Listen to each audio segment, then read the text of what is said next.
And you've been, you know, from what you're telling me and from what I know about you, you've been on the front line of all of this.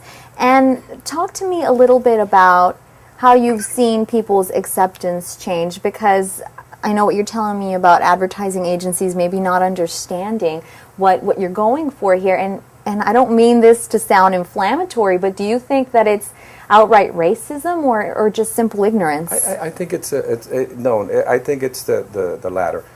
It's just they just don't understand the concept. Even in the conversation with other advertising agencies, they had a hard time placing buys with us because of the fact that they would say, "Wait a minute, Tejano, what is that? Wait a minute. So your music is in Spanish, your sweepers are in English, all the disc jockeys speak in English. Which one is it? Yeah. How do you think they would? They didn't understand the concept of bilingualism, and they didn't understand how Tex-Mex people were, what have you. And we saw the heights of like artists like Selena, Emilio reach incredible heights. I'm talking about these guys. We're a BDS station at that time. We're a Billboard station, and we can see Luis Miguel right here, Vicente, Alejandro, Los Tucanes, all the Mexican artists right here, and we could see Emilio, La Mafia, Mas, Jimmy, Selena on the very top. Right. And I tell you what, it was a concept that was, I mean, it was taking the industry by storm. And I just think that they didn't understand our culture.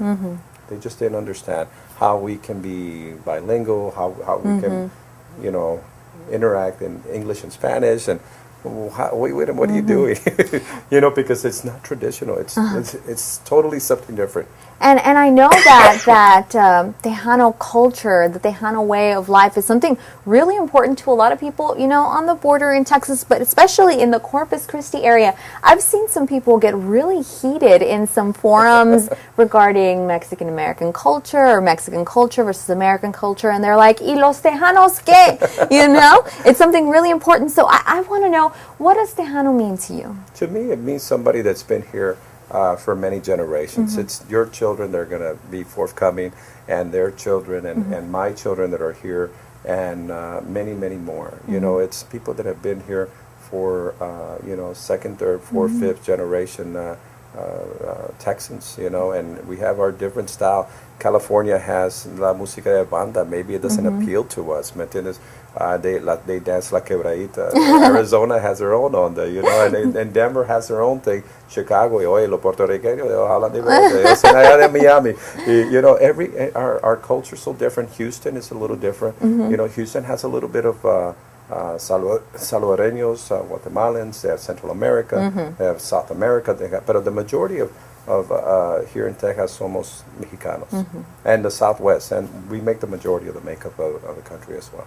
And I know you were telling me how important you realized that the radio station was to you because of that, you know, horribly tragic incident, that fire, but are there any other really memorable things that happened to you that maybe your father told you about it, and in 50 years of broadcasting, that is just so impressive. Oh yeah, it was amazing to see some of the pictures and what have you that we'll bring to the folks here as well.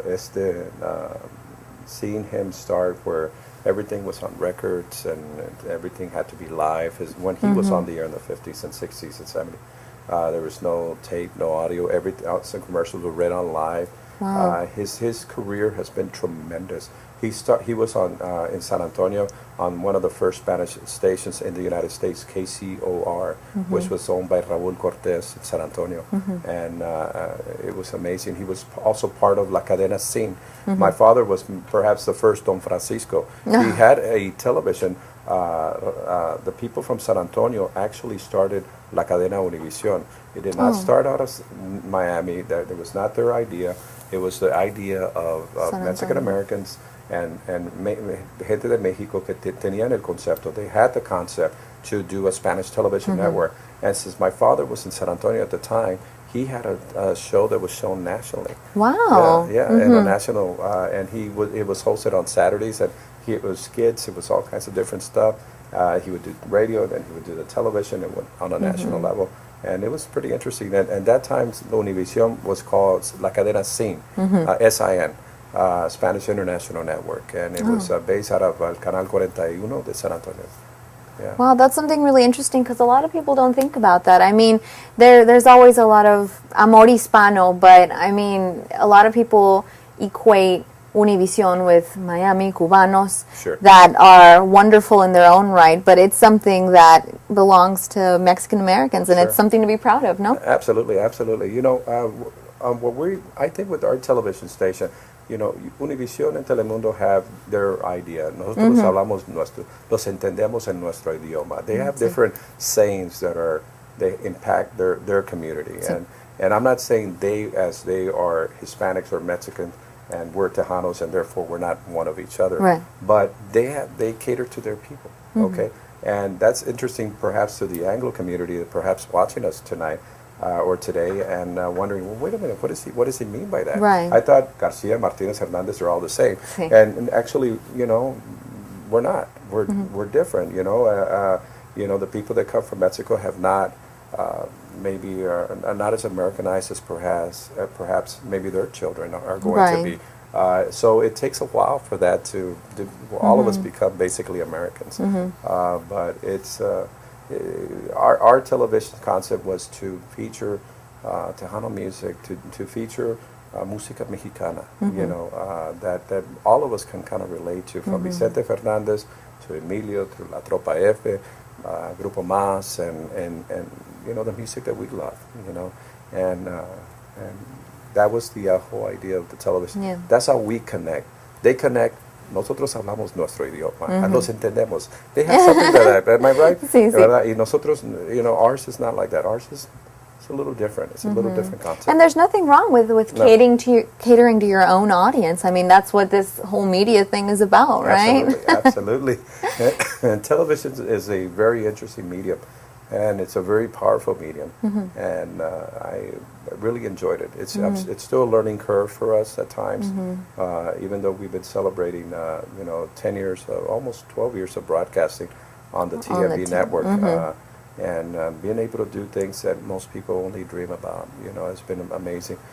When we went on the air, going back on radio, in 1989, I was only 24 years old. I was the youngest Hispanic in the United States to own a radio station with broadcasting license, and I loved it. I thought it wasn't about money. It's never been about money. It's always been about getting it done, seeing something come to fruition, believing in what you're doing, having the faith in God that it can be done, and it happens. Because our concept is not to hurt anybody. Our concept is to help people, bring people together, educate people, and bring entertainment and show our race, our people in a better light. And talk to me a little bit more about the radio station. I know that, I mean, I'm sure that all the people you have working there right now, you love very much. But what are some of your favorite shows? Can you tell me a little bit about that? Well, I think we have a variety of different favorites there at the station. My father has played La Capirucha for many years. And La Capirucha is a little character of a little boy that he created in San Antonio and brought back into Corpus Christi. And the older generation, perhaps, who's watching us, can remember him and his ideas. He's funny. It's como el Pepito, like Raúl Brindis, the way he does his thing. But it's hilarious. It was before Raúl Brindis and others. And we have Sylvia D. We have a variety of different people there at the radio station. T-Bone.